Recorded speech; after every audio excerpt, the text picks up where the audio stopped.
Once upon a time, there was a woman that discovered the healing powers of art.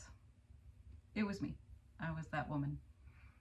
Now, before I get on with my tale, I must give some trigger warnings for discussion of childhood abuse, child SA, and PTSD in relation to working for the military.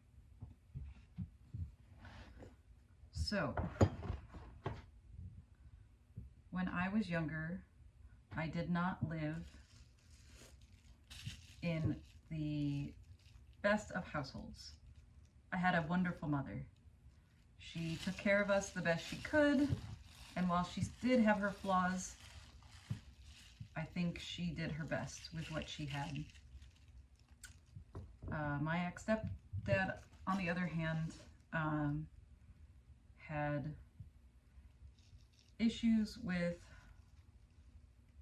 many things in life, and he took out a lot of his anger on us in the form of punishments with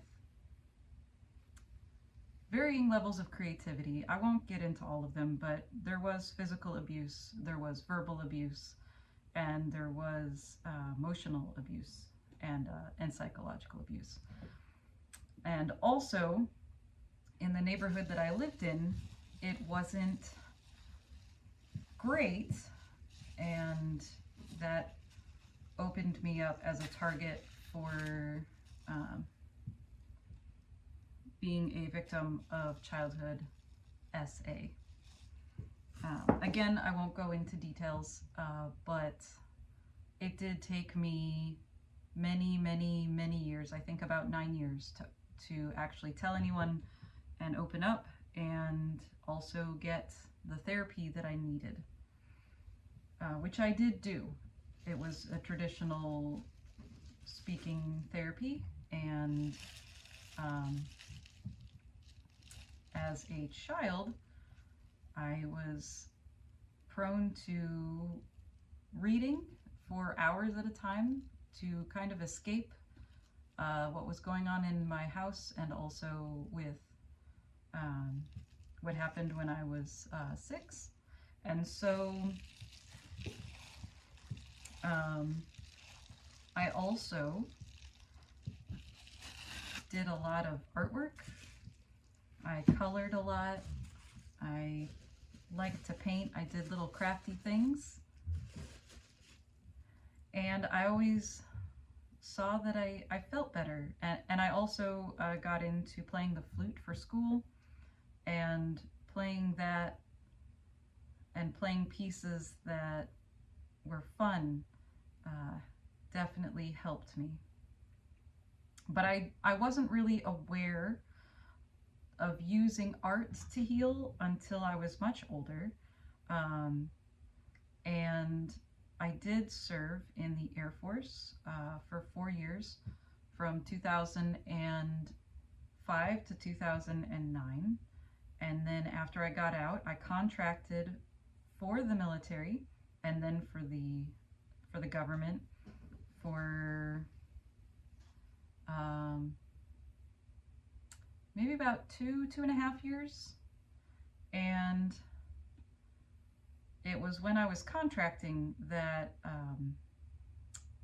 the job that I had exposed me to death, and specifically the military,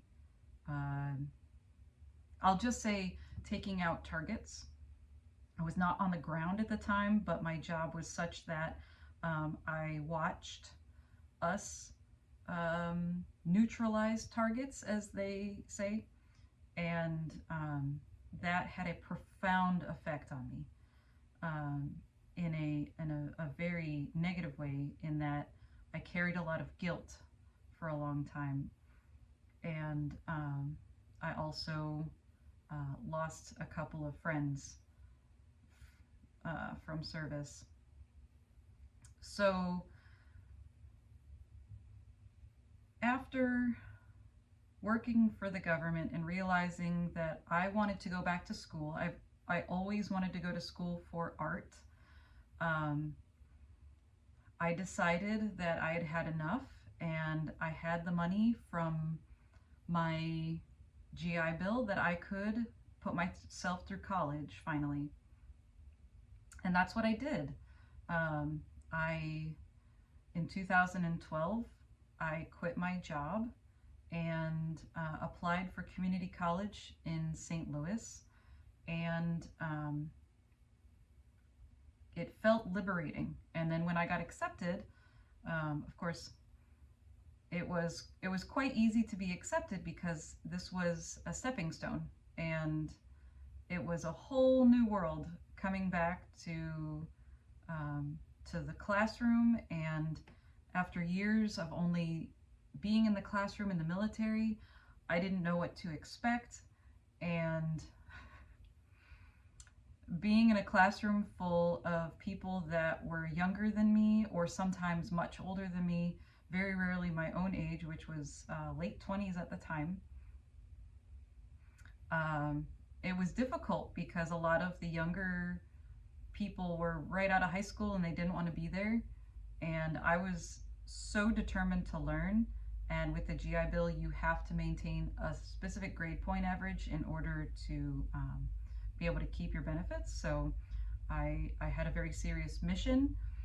And so that is when I discovered that I didn't have to be an art teacher. I could do art therapy.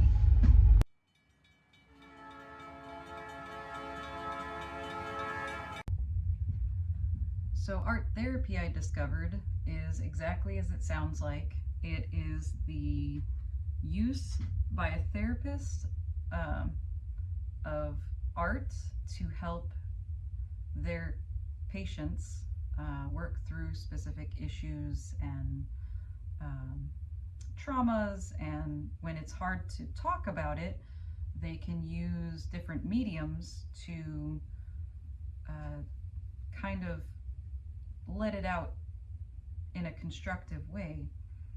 And I was enamored by that idea. I loved psychology, I loved helping people, and it was a way for me, I thought at the time, to still do my art and also make money, because I had been told by many, many people that I could not be an artist and make a living at the same time, that mythos of the starving artist. I would love to know who came up with that so I could speak with them politely. So I started on my journey, and I enrolled as a fine art major with a psychology minor. And I really, really enjoyed school. I learned a lot of stuff, much of which I had forgotten about, but some of it was brand new. I met very interesting people. Some people I am still friends with on the social media platforms. And I met some very excellent teachers. And I have zero regrets about spending my GI Bill getting a fine art degree.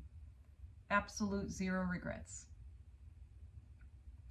So fast forward to finishing up my associate's degree at the community college, and I transferred to a local university in St. Louis, a very, very small one. It was a private Catholic college. And I had a small taste of ceramics at the community college, and then decided that I really enjoyed it. I seemed to have a knack for it. And while I had to do drawing and painting and sculpture in university, I could pick to keep doing a certain medium if I had a drive towards one or the other. And so I chose to do pottery. Now, there was one day that I woke up, and I remember all I wanted to do was go to the studio and create something out of clay. And I went to the studio and I told my professor at the time this. Her name was Kat. And I said, Kat, I woke up today and all I wanted to do was be here. And she said,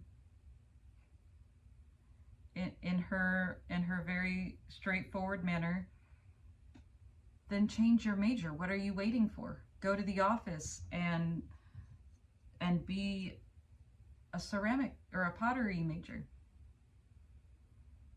And you know what I did? I was terrified, and I woke up many times in the night wondering what I was doing. Even my best friend at the time had said that she was concerned for my financial stability. And there was a lot of doubts, and I was plagued with this message that I had gotten from my ex-stepdad that I wasn't good enough at many things, but specifically that I wouldn't make it as an artist. It just wasn't a thing that was possible. But I felt like I had a lot to prove to myself and to others at the time, that I could do this thing, that I could do this hard thing that freaked me out, that I was scared of. And during all of that, I still decided to finish my psychology minor. So I do have a psychology minor. And I learned a lot about myself, and I also learned a lot about art as a tool for healing. And at one point, a fellow student had created a program at the university that ran on Friday nights and Saturday mornings called Visions for Vets. And veterans could come in and pick any various mediums that were available and learn it, or just sit down and play with it on their own and make something, or just play around with the medium and also have community. There was a very strong sense of community there. And so I was a vet, but I also was a volunteer. I helped set up for events. I would walk around and help people if they had questions or they just wanted to talk. During one or two classes, I assisted a blind veteran with throwing on the wheel. He wasn't all the way blind, but he was mostly blind. I think he just had peripheral vision. And I'll never forget that. It was a wonderful thing to feel his joy, and he was such an amazing person. And being able to be part of that experience, of his experience, was fantastic, and it was very healing for myself as well. And there was another veteran that came in, and when he came in, he was also struggling with a lot, and by the time I graduated, he had come out of his shell. He had opened up, and he made some beautiful pottery, and there were other artists that made pieces with metal, paintings. I very briefly assisted a former Navy person with drawing. He was a computer engineer, and he was convinced he wasn't creative, and then he sat down and drew a bridge, and it was beautiful. He said he was too logical, but that was not the case. He just needed to find his medium, and he did amazingly well. And so all of those things helped me find healing. And even still today, I use art as a means of healing. If I'm struggling, if I'm having a rough day, then being able to get my hands on clay, or even just sketching out an idea or looking at other people's work and getting ideas there, it really helps, and I can feel it helping. And there are several pieces that I have made where they have a specific message, and there were moments when I didn't know what to do and I didn't know how to help in a certain situation, and I felt kind of helpless, and I ended up making artwork. And some of that artwork I ended up selling and giving to organizations to help with those situations. And so through that perception of helplessness, I was able to create something to let out some of that emotion. And at the same time, I was able to help in a way that was realistic for me to do so, where I made artwork, and even though I didn't have the ability or the time to help in the moment, I was able to then sell that artwork and give it to people that did have the ability and the resources and the time to assist in those situations. And I still do that to this day. 10% every year will go to a nonprofit organization. 10% of what I make every year. I pick a charity that means a lot to me and that I know needs help or could benefit from a little bit of extra help. And I give that 10% to that charity. And some years I'm able to give a little bit more than others, but we all do what we can in the moment. And so that's always what I try to do. And I feel like art is underrated as a medium for healing, and that's not just physical art. That's not just drawing and painting and clay work, or metal or glass or jewelry. I feel like music as therapy, theater as therapy, that all of that is also very helpful, very healing. At community college, I met a gentleman. Unfortunately, we lost touch, but he was going through school to become a music therapist. And he had a beautiful heart, and he just wanted to help his community so much and give to them and give them something that they probably very much needed. And I feel like he had the power to reach a lot of people and heal a lot of people with that. So I don't know if he's still around, but I really hope that he has succeeded and that he has a practice and that he's bringing healing to, his community. So that is I guess briefly the story of how I found art as healing. And I wish I would have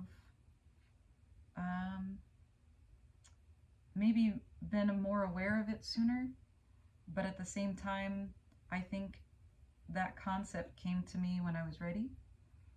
And I guess one more story, and trigger warning, this is speaking about the death of a family member.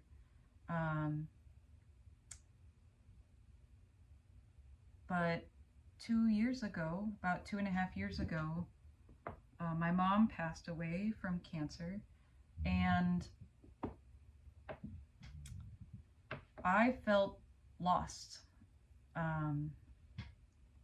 But I also had the honor of making the urns because her ashes were split up between my siblings and I and a couple other family members. And so I had said before that her death was not a surprise. It was more when than if. And so when she did pass, I had the opportunity to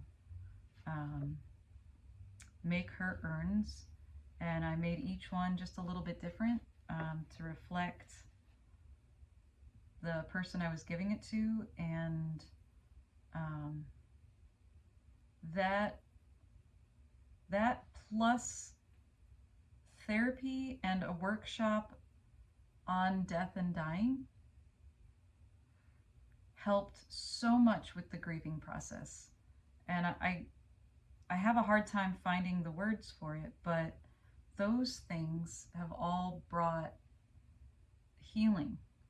And it doesn't make the situation any less hard. I still will have a day or two where something happens and I want to call her and I want to tell her about it, and then I kind of forget that I can't, and then it hits me that I can't,